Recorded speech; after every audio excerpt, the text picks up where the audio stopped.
나의 왕이 무너질 때라는 제목으로 설교하도록 하겠습니다.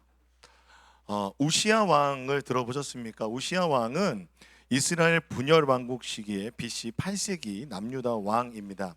그는 약 50년 동안 나라를 통치했습니다. 여러분, 50년 나라를 통치하는 건 굉장히 길게 통치한 거죠. 이때 북이스라엘의 왕이 여로보암 2세라는 왕인데요. 바로 이때가 다윗과 솔로몬 때보다 훨씬 더 나라가 발전하여서 정치, 경제, 외교적으로 성공한 그런 나라였습니다. 열왕기하 14장 25절을 한번 같이 읽어볼까요? 시작. 이스라엘 하나님 여호와께서 그의 종 아비떼 아들 선지자 요나를 통하여 말씀하신 것 같이 여로보암이 이스라엘 영토를 회복하되 하맛 어기에서부터 아라바 바다까지 하였습니다. 그러니까 하맛 어기부터 아라바 바다까지라는 것은요, 그냥 이스라엘이 이상적으로 확장할 수 있는 최고의 영토입니다. 그래서 이때가 참 역사적으로 아수르라는 나라가 진짜 무서운 나라였거든요. 근데 그 나라가 아람이라는 또 다른 강국을 약화시켰어요. 그러자마자 아수르가 굉장히 그 안에 왕이, 그러니까 약한 왕들이 연속으로 일어나면서 내부적으로 그 자기 나라 문제를 해결하는 데 급급했어요. 그러니까 뭐 다른데 뭐 남하에서 뭐 이렇게 침공하고 그렇게 못했던 거죠. 또한 남쪽으로는 애굽 또한 세력이 약해졌어요. 이때에 그래서 두로와 에시온 게벨이라는 두 항구를 차지해서 엄청난 경제적 발전이 일어납니다. 그러니까 50년 동안 최고의 경제적 발전을 이루어 가지고요, 부족함이 없었어요. 근데 북이스라엘의 역사를 근데 여로보암에서 여로보암까지라고 하거든요. 그러니까 여로보암이 열었고 여로보암 2세까지, 이후에 왕이 있었지만 여로보암 2세 이후로는 그냥 금방 또 망하게 된 거예요. 이와 같은 축복이요, 오래가지 않았던 거예요. 우시야 왕이 50년 정도를 통치하면서 여러 가지 업적을 이룬 왕이었지만 그는 그렇게 오래가지 못했어요. 그는 결국은 죽게 된 거죠. 근데 이러한 상황들이 뭐냐면, 우리나라에 비유하자면 이러한 왕이 누가 있을까요? 정말 막 태평승대를 이루고 그런 왕이 누구죠? 세종대왕 같은 왕이죠. 그런데 이 세종대왕 같은 왕이 죽었다는 거예요. 그러니까 우시야 왕이 죽었다라는 것은요, 그럼 이렇게 비유할 수 있어요. 우리가 막 부잣집인데, 부잣집에서 걱정 없이 막 살았는데 어느 날 아버지 회사가 부도가 난 거예요. 그래서 완전히 쫄딱 망해서 이제 어떻게 살아야 되냐라는 그 막막한 상황, 여러분 경험해 보셨습니까? 아마 있으실 거예요. 그러니까 우시야 왕이 죽던 해라는 것은요, 북이스라엘과 남유다에 이제 뭐가 시작된다? 쇠퇴와 멸망이 시작된다. 그리고 여러분, 우리가 잘 아는 것처럼 이제 곧 포로기가 시작된다라는 그 시작점을 알려주는 상징적인 표현인 거예요. 결국 역사적으로 보면 아수르는 강한 제국으로 다시 태어나서 아람이라는 나라를 멸망시켜 버렸고 북이스라엘까지 멸망시켰습니다. 그리고 나서 남유다도 멸망 직전까지 갔어요, 아수르에게. 그래서 아수르의 위협에서 그래서 온 유다의 나라가 모두 다 그 아수르의 손에 들어가는 그런 상황이 벌어지고 말았다는 것입니다. 근데 여러분 생각해 보세요. 이 앞으로의 역사를 다 알지 못하지만 이 책을 읽고 있는 사람은 다 아는 거예요. 열왕기를 읽고 있는 사람은 우시야 왕 이후에 뭐가 있는지 아는 거예요. 우시야 왕이 다스릴 때 사람들이 의지했던 그 안정감, 50년 동안 있었던 정치적, 경제적, 외교적 그 부강함이 우시야 왕이 죽으면 흔들릴 수밖에 없는 거짓된 안정감이었던 거죠. 거짓된 편안함이었습니다. 그런데 여러분, 그 평안함을 누가 주셨을까요? 사실 하나님이 주신 것인데요. 여러분, 그 나라를 다스리고 역사를 주관하신 하나님 주신 건데, 사실 그들의 삶은 하나님과 점점 멀어져 있었습니다. 여러분, 우리의 삶에는 그런 우시야 왕과 같은 존재가 없습니까? 나의 우시아는 누굽니까? 사람이나 관계나 명예나 권력이나 재물 등 다양한 모습으로 우리 마음속에 자리 잡아서요, 우리의 삶을 통제하고, 그리고 그거 있으면 우리가 인정받는 것 같고, 안정적으로 만들어주고 그게 나의 삶을 살아갈 수 있는 능력을 준다고 생각하는 그 근원적인 우리의 마음, 한번 떠올려 보세요. 여러분 무엇이 있습니까? 여러분에게 그 안정감을 주는 것. 제가 한번 생각해 봤는데 저는 이런 얘기해서 좀 송구하지만 제 아내인 것 같습니다.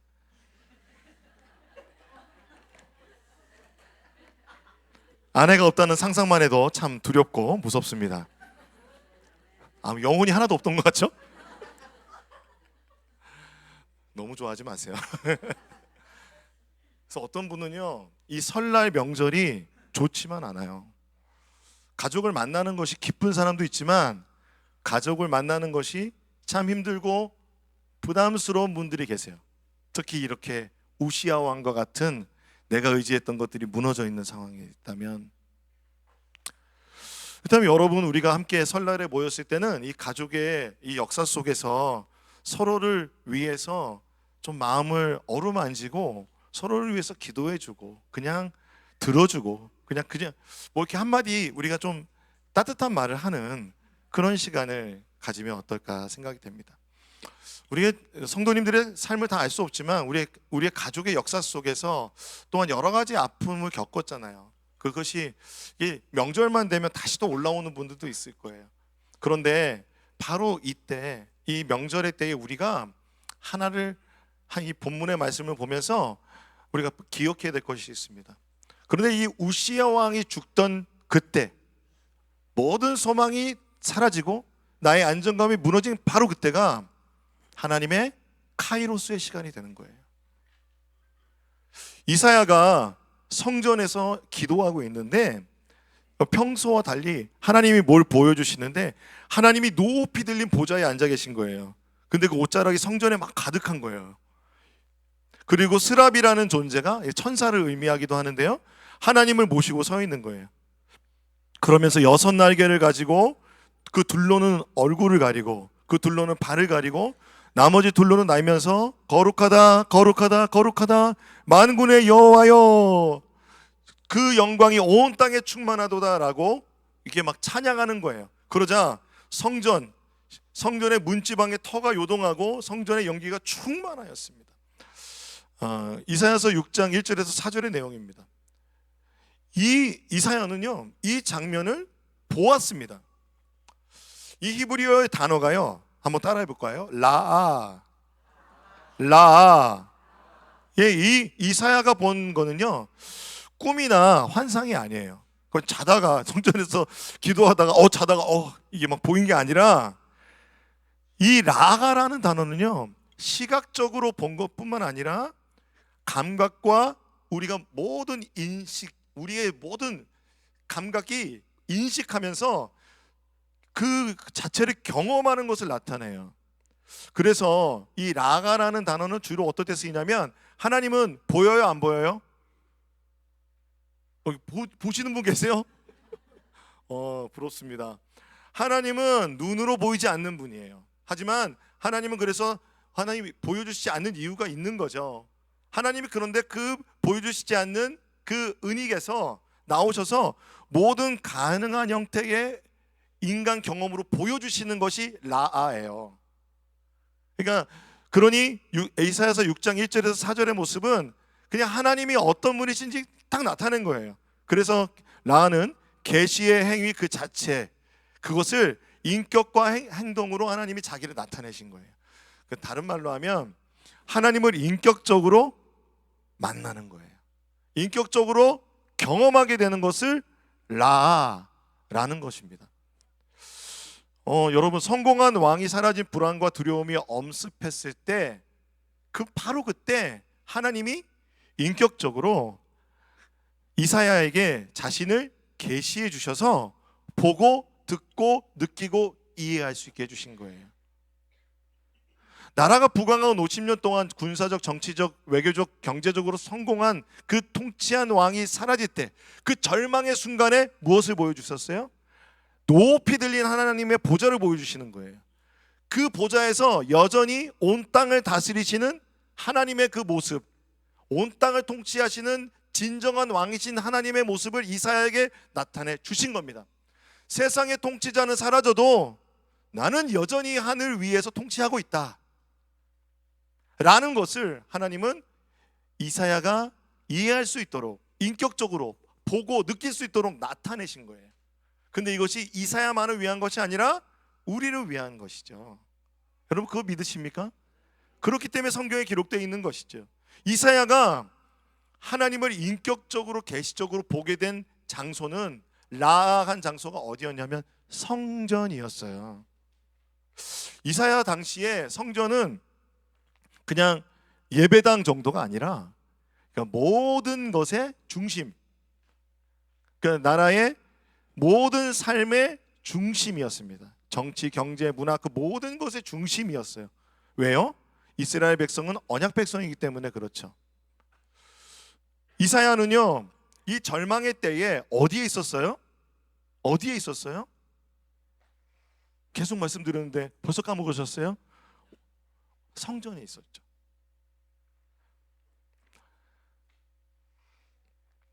우리가 절망의 때에 하나님 앞에 우리의 삶의 중심에 예배가 있게 하는 것은 미련한 것이 아닙니다.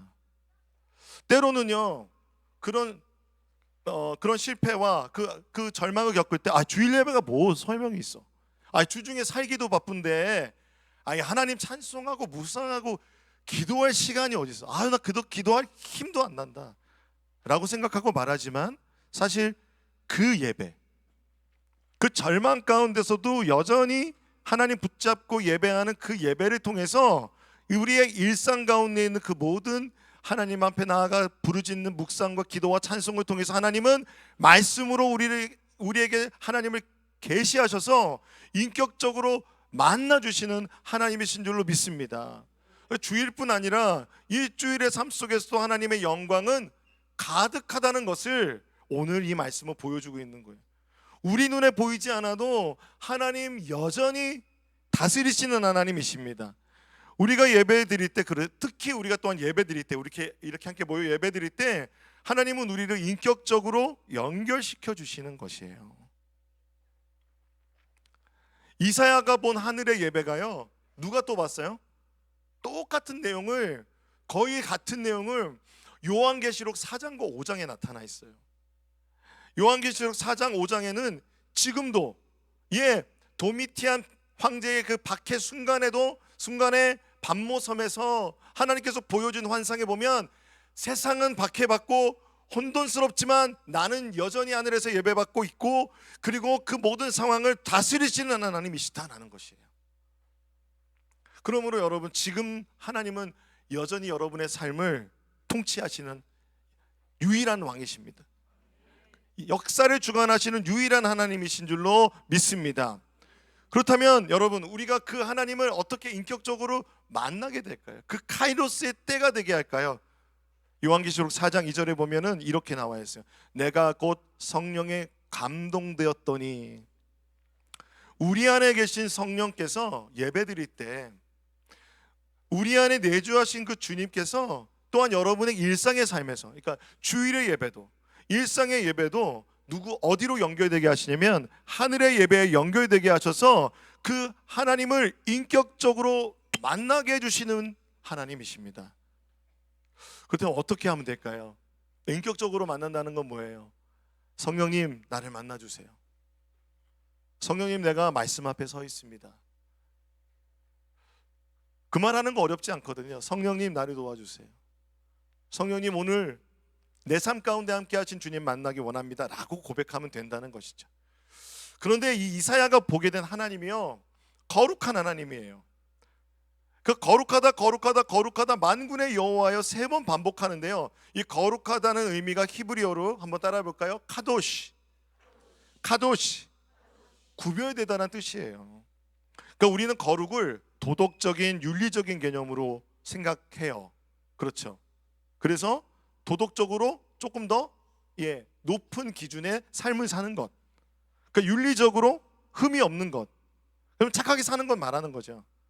또한 거룩하다는 의미를 다른 의미로 종교적으로 완전하다, 그러니까 내가 할 수 있는 모든 종교적인 것을 다 지켜서 내가 의롭다라고 할 때 거룩하다라는 의미 생각하는데, 더 근본적인 의미는 구별되다는 거예요. 하나님은 이 세상의 어떤 존재와도 완전히 구별되는 하나님이라는 거예요. 그러니까 이 세상에서 우리가 경험할 수 있는 그 어떤 것도, 어떤 것 가운데서도 경험할 수 없는, 그러니까 완전히 우리가 이해할 수 없는 그런 존재가 하나님이시라는 거예요. 하나님이 우리에게 이해할 수 있도록 라가에서 나타내 주시지만, 사실 하나님은 거룩하신 하나님. 3번 거룩하다 하잖아요. 거룩하다 거룩하다 거룩하다 3번 하는 거는 3은 완전수잖아요. 완전히 거룩한 하나님. 이 하나님의 거룩은 온 땅에 가득하다고 합니다. 교회에만 있는 게 아니고요, 여러분의 학교에도 있고요, 여러분의 직장에도 있고요, 여러분의 가정에도 있어요. 야, 여기는 하나님이 없다라고 여러분 결론 짓지 마세요. 하나님은 그곳에도 높은 보좌로 다스리시고 거룩하다 거룩하다 거룩하다 말씀하시는 거예요.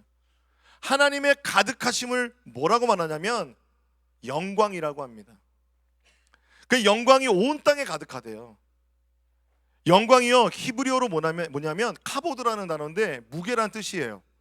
그러니까 영광이 온 땅에 가득하다는 것은 하나님이 온 땅에 가득하게 충만하게 무겁게 가득 채우고 계시다는 거예요.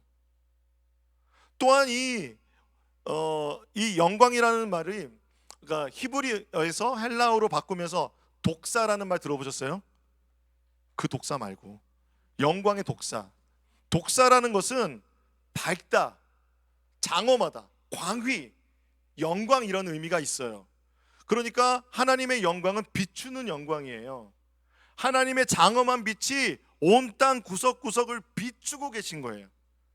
여러분 아침에 일어나서 세수를 딱 하고 나서 이 정도면 깨끗하겠지, 그렇게 거울 앞에서 여러분 화장대에 불을 딱 켰을 때 여러분 얼굴 보면서 소스라치게 놀라보신 적 한 번쯤 있으시죠? 아니, 이렇게 내가 김이 주근깨 잡티가 막 있다니. 또한 수술실에서는요, 아주 미세한 수술을 하기 위해서 무엇을 합니까? 가장 그 모든 것을 다 볼 수 있도록 고해상도의 무영등을 비추면서 보게 하듯이, 이사야는 하나님의 그 영광, 하나님께서 랑하해 주신 그 상황에서 자신이 얼마나 죄인인지를 깨달았어요. 내가 죄인이구나 라는 것을 깨달았습니다. 이사야서 6장 5절의 말씀 같이 읽어보겠습니다. 시작. 그때 내가 말하되 화로다 나여 망하게 되었도다. 나는 입술이 부정한 사람이요 나는 입술이 부정한 중에 거주하면서 만군의 여호와의 신 왕을 배웠음이로다 하더라. 여러분, 하나님이 비추실 때 영광이 임하시는데 내가 죄인이다라는 게 드러났어요. 여러분 좋으세요? 어떠세요? 난 너무 부담스러울 것 같아요. 그런 하나님 앞에 나가고 싶으세요? 안 나가고 싶으세요? 그냥 이 사실만 생각하면 내 죄가 드러난다는데, 내 구석구석 이 죄가 다 드러난다는데 누가 사실 하나님 앞에 나가고 싶겠어요. 그래서 사실 많은 사람들이 교회에 오는 것이나, 또한 우리가 하나님의 말씀을 전하고 전도할 때 때로는 사람들이 부담스러워하는 건 죄에 대한 것을 이야기할 때이지 않습니까? 이사야가 말하는 거예요. 화로다 나여 망하게 되었도다. 하나님의 그 거룩하심 앞에서 두려운 거예요. 왜 두려울까요? 모세가요, 하나님의 영광을 보여달라고 한 적이 있어요. 출애굽기 33장 18절에 보면 이렇게 얘기해요. 주의 영광을 내게 보이소서. 모세가, 이게 너무 멋진 기도 아니에요? 여러분, 주님 앞에 주님의 영광을 보이소서 라고 할 때 주님이 이렇게 말씀하시는 거예요. 내가 내 모든 선한 것을 내 앞으로 지나가게 하고 여호와의 이름을 내 앞에 선포하리라. 그렇죠? 너 선하고 아름다운 거 너무 좋아요. 나는 은혜 베풀 자에게 은혜를 베풀고 긍휼히 여길 자에게 긍휼을 베푸느니라. 그런데 주님 말씀하세요. 내가 내 얼굴을 보지 못하리니 나를 보고 살 자가 없음이니라. 이사야가 겪는 아이러니의 상황을 말해주는 것입니다. 모세가 영광을 보여달라고 하자 하나님의 성품이 말씀하세요. 선하고 은혜를 베푸시고 긍휼을 베푸시는 하나님. 선함과 긍휼과 은혜, 우리가 너무 좋아하는 단어잖아요. 그런데 하나님이 내가 내 얼굴을 못 보겠다는 거야. 하나님을 직접 보고는 살 사람이 없다는 거예요. 왜냐하면 하나님은 거룩한 하나님이고 하나님의 그 빛은 너무도 강력하기 때문에 우리의 모든 것이 다 드러나는 거예요.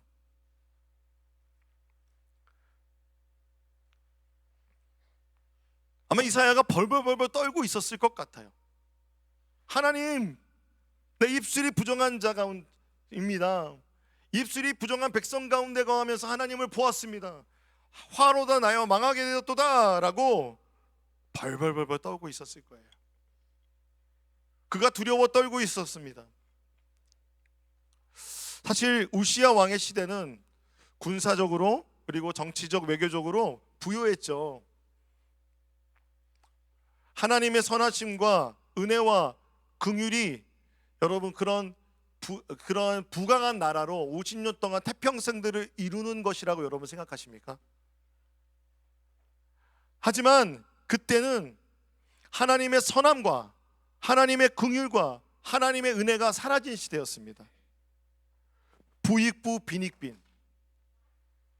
땅을 가진 자는 계속해서 부자가 되고, 여러분 땅 좋아하시잖아요. 그리고 가난한 자는 계속해서 빚을 지면서 살아갑니다. 그리고 성전 제사에는요, 재물이 넘쳐났지만 마음으로 드리는 예배가 완전히 무너졌어요. 언약 백성으로 살아가는 제사장마저 그 삶이 완전히 제사장의 그 삶까지도 무너져 있는 그들이었던 것입니다. 하나님께서 말씀하세요. 너희가 무수한 재물은 내게 가져오지만 너희가 내 마당만 받고 간다. 너희가 절기를 지키는데 너희 손에 피가 가득하다라는 거예요. 주님 뭐라고 말씀하시냐면 이렇게 말씀하세요. 너희는 스스로 씻으며 스스로 깨끗하게 하며 내 목전에서 너희 악한 행실을 버리고 행악을 그치고 선행을 배우며 정의를 구하며 학대받는 자를 도와주며 고아를 위하여 신원하며 과부를 위하여 변호하라 하셨느니라. 여호와께서 말씀하시되 오라 우리가 서로 변론하자. 너희의 죄가 주홍 같을지라도 눈과 같이 이어질 것이요 진홍같이 붉을지라도 양털같이 희게 되리라. 주님 말씀하셨습니다.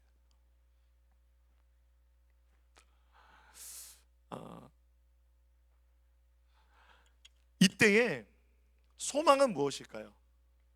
하나님 앞에 우리의 죄가 드러나고 사실 우리나라의 지금 상황과 다르지 않지 않습니까?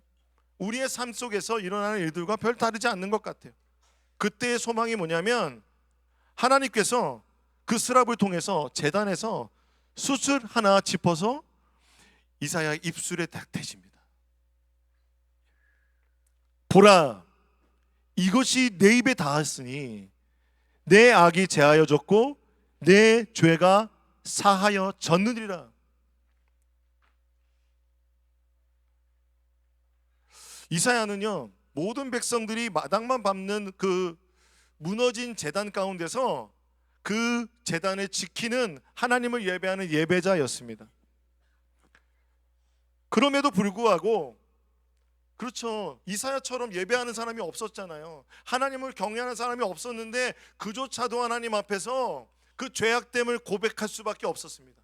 또한 그 나라의 죄악됨을 하나님 앞에서 하나님의 심판이 이제 우리와 여기에게 임박했구나라는 걸 볼 수밖에 없었을 바로 그때 완전히 하나님 앞에 굴복되어 있을 바로 그때에 하나님께서 죄를 정결케 하는 제단에 있는 숯불을 가져다가 그 입술에 대면서 그를 정결하게 해주셨습니다. 이사야가 그저 비참한 심정으로 자신의 죄와 나라의 죄, 이스라엘의 죄를 애통할 때 하나님께서 먼저 주권적으로 이사야의 입술에 핀 숯을 대시면서 정결하게 하신 것입니다.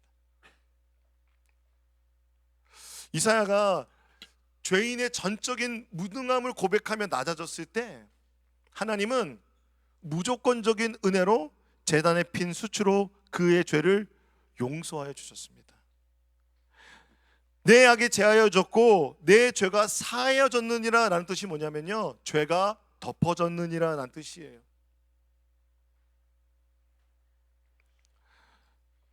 그러므로 우리가 하나님 앞에 예배드릴 때 우리의 힘과 우리가 더 나아지고자 하는 그런 행위의 열심이 아니라 하나님 앞에 설 수 있는 것은 하나님의 값없이 은혜로 우리에게 주신 은혜인 줄로 믿습니다. 덮어주신 그 용서의 사랑으로 우리가 주님 앞에 설 수 있습니다. 우리가 더 이상 어떤 것도 보탤 수 없는 것입니다. 찰스 스펄전이라는 목사님은요, 15살의 나이, 그러니까 우리 비아틴즈랑 같죠. 15살이면 뭐가 제일 고민이었을까요? 죄의 문제가 고민이었어요. 자신을 볼 때 너무 죄인인 거예요.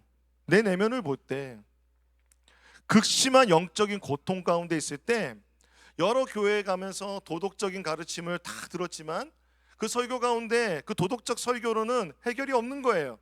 그런데 어느 날 눈보라를 막 헤치면서 아주 작은 교회에 들어갔는데 그 교회에서 이름 없는 설교자의 이름도 몰라요.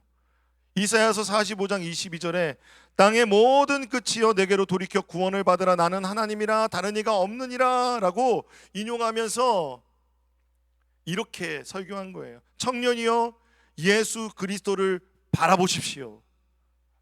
예수 그리스도를 바라보십시오라는 외치는 설교를 들었습니다.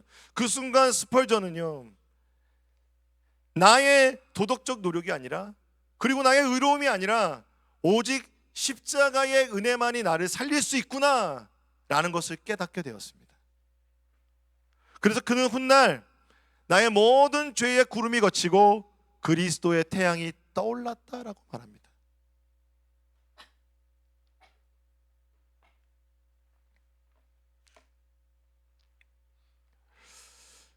제단 숯불은 그러니까 재물에 전가된 죄인이 심판받는 불이죠.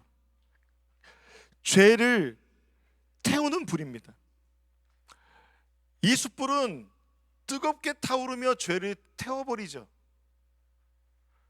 그런데 예수님께서 우리가 아직 죄인 되었을 때 우리의 죄값을 가지고 십자가에서 우리를 다 용서하여 주셨습니다. 아무런 대가도 없이. 여러분 뭐 예수님께 부탁하셨나요? 나 좀 구원해 달라고? 그런 적 없잖아요. 근데 2000년 전에 예수님께서 이 땅에 오셔서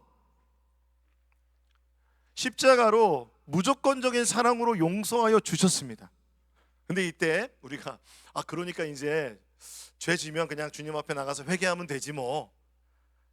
그냥 뭐 회개도 필요 없겠네 라고 말한다면 이것은 복음을 제대로 모르는 것입니다. 이렇게 생각하는 걸 뭐라고 그러냐면 하이퍼 그레이시즘이라고 그래요. 은혜주의. 그냥 죄인된 성향을 그대로 방치하는 거야. 나 죄인인데 뭐 나는 이렇게 태어났어 라고 방종적인 삶으로 그냥 살아가는 것은 하나님이 원하시는 것이 아닙니다.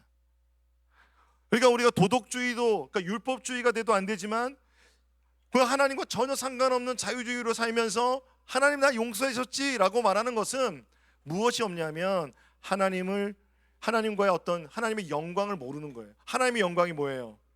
하나님의 선함과 은혜와 긍휼이에요. 하나님이 선하시지 않다면, 하나님이 긍휼히 여기시지 않는다면, 하나님이 우리를 은혜로 구원하지 않는다면 우리가 여기서 지금 서서 예배드릴 수 있는 사람은 단 한 사람도 없는 것입니다. 그게 복음을 만나는 것입니다. 위기의 때에 우리를 살리는 것은 복음인 줄로 믿습니다. 복음은 때론 우리에게 가장 낮은 낙심의 시기에 하나님의 은혜로 덮어지는 것입니다. 그리고 나서 이사야는 그러자 하나님의 음성을 듣는 거예요. 내가 누구를 보내며 누가 우리를 위하여 갈고 하니, 우리가 그 유명한 찬양, 주님 내가 여기 있사오니 내가 여기 있나이다 나를 보내소서. 하나님의 은혜의 덮어짐, 그러니까 하나님께서 나를 주권적으로 용서하신 용서를 경험하지 못한 자가 나를 보내소서 먼저 말할 수 없어요. 나를 먼저 보내소서 먼저 말하면 어떻게 될까요? 자기 풀에 자기의 의에 그냥 넘어질 수밖에 없죠. 그러므로 여러분, 우리의 신앙생활은 무엇을 통해서, 복음 안에서 정말 하나님의 은혜로 시작하여서 그 복음 안에서 하나님의 말씀대로 살아가고자 하는 이 자원하는 마음이 우리에게 일어나는 것이 바로 복음의 능력입니다. 그러므로 예수 믿는 거, 우리 아이들도 있지만 뭐 하나 잘해서, 그러니까 어떤 분이 그런 얘기 하시더라고요. 욕 안 하면 구원받고 천국 가요? 헌금 많이 하면 구원받고 천국 가요? 예배 시간에 안 떠들고 잘하면 천국 가요? 부모님 말씀 잘 들으면 천국 가고 하나님 기뻐하시나요? 아니요. 여전히 죄인 됐을 때 하나님 우리를 기뻐하셨어요. 예수님의 십자가는 우리를 무조건적으로 받아주신 그 사랑이에요. 그 사랑을 먼저 알 때, 그것을 경험하면, 그 하나님을 만나면 그 하나님의 빛이 내 삶에 비춰지셔서 나의 죄됨을 깨닫고 하나님이 나를 얼마나 사랑하는지를 깨달아지면 하나님 마음이 보이는 거예요.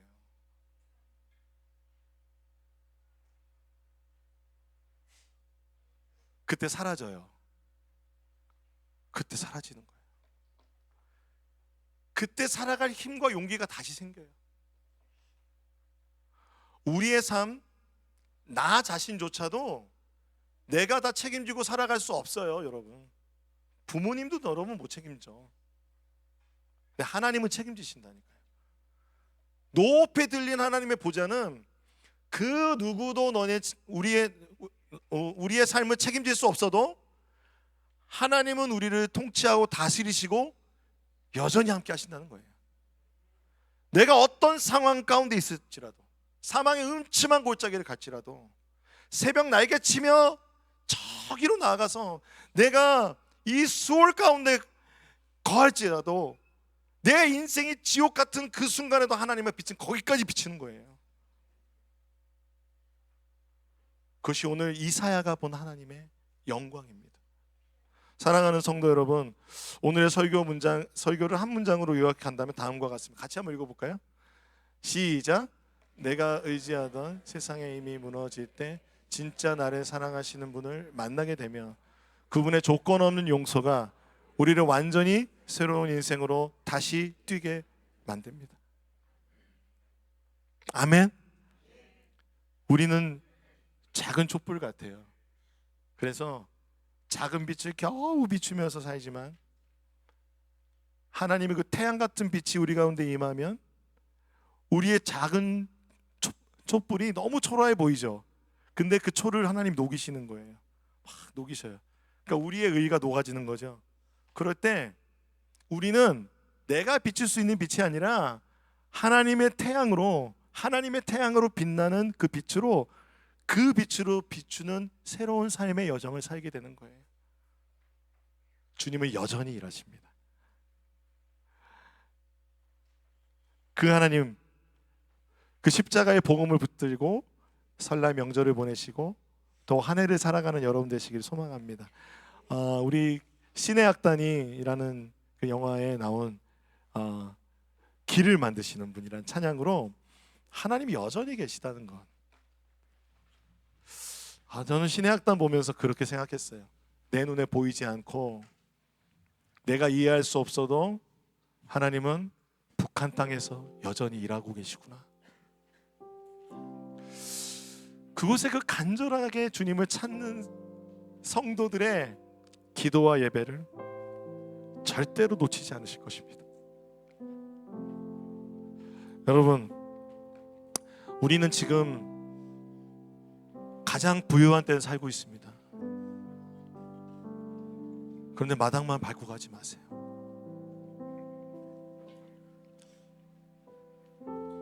내 삶에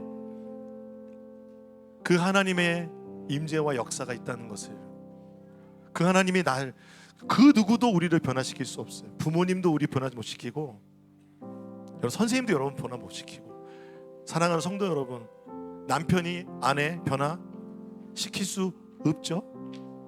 있다고 생각하면 그때 이제 문제가 생기는 거죠. 우리는 주님의 복음 앞으로 나아가는 우리들이 되길 소망합니다. 그래서 우리가 함께 찬양하겠습니다. 새 길을 만드시는 분, 그 주님을 함께 기억하며 찬양하도록 하겠습니다. 주 여기 운행하시네. 주 경배해, 주 경배해. 주 여기 역사하시네. 주 경배해, 주 경배해. 새 길을 만드시는 분, 새 길을 만드시는 분, 큰 기적을 행하시는 분, 우리 하나님. 약속을 지키시는 분, 어둠 속을 밝히시는 분, 그는 우리 하나님. 주 우리 마음 만지네. 주 우리 마음 만지네. 주 경배, 주 우리 치유하시네. 주 경배, 주 경배. 새 길을 만드시는 분, 새 길을 만드시는 분, 큰 기적을 행하시는 분, 그는 우리 하나님. 약속을 지키시는 분, 약속을 지키시는 분, 어둠 속을 밝히시는 빛, 그는 우리 하나님. 한 번 더. 새 길을 만드시는 분, 새 길을 만드시는 분, 큰 기적을 행하시는 분, 그는 우리 하나님.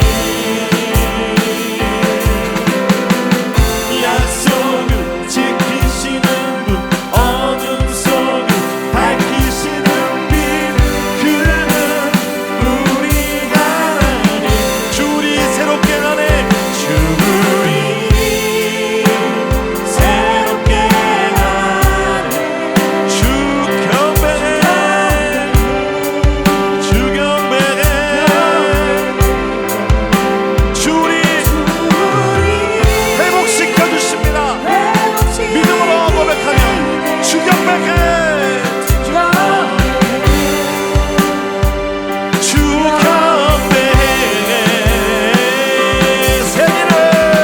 새 길을 만드시는 분, 큰 기적을 행하시는 분, 그는 우리 하나님.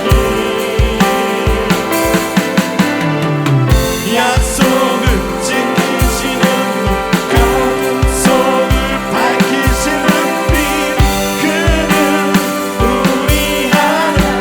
그는 하나님, 그는 하나님, 그는 하나님, 그는 하나님, 그는 하나님.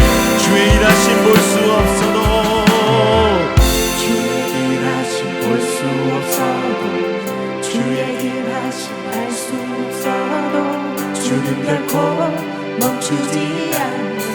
주는 결코 멈추지 않네. 아멘. 주의 일하심 볼 수 없어도, 주의 일하심 알 수 없어도, 주는 결코 멈추지 않네. 주는 결코 멈추지 않네. 주의 일하심 볼 수 없어. 믿음으로 큰 목소리로 고백합니다. 주는 결코 멈추지 않네. 한 번 더.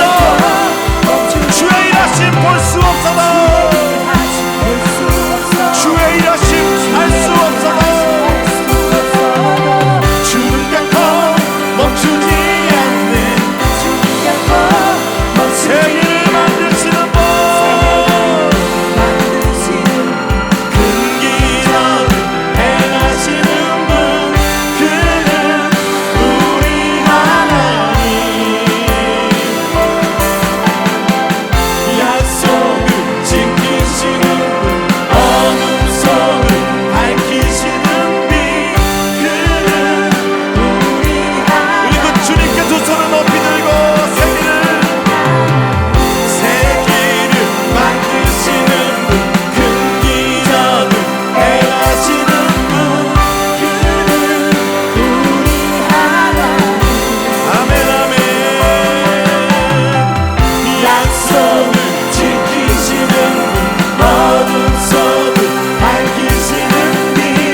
기도하겠습니다. 우리가 의지하던 세상의 힘이 무너졌습니까? 진짜 우리를 사랑하시는 하나님은 여전히 여러분을 사랑하십니다. 그분의 십자가 은혜와 용서와 사랑을, 은혜와 긍휼을 기억하셔서 하나님, 내 삶이 다시 한번 일어나 나아가게 하여 주옵소서. 주님, 내가 여기 있나이다. 일어나게 하여 주옵소서. 우리가 주여 한번 부르고 기도하시겠습니다.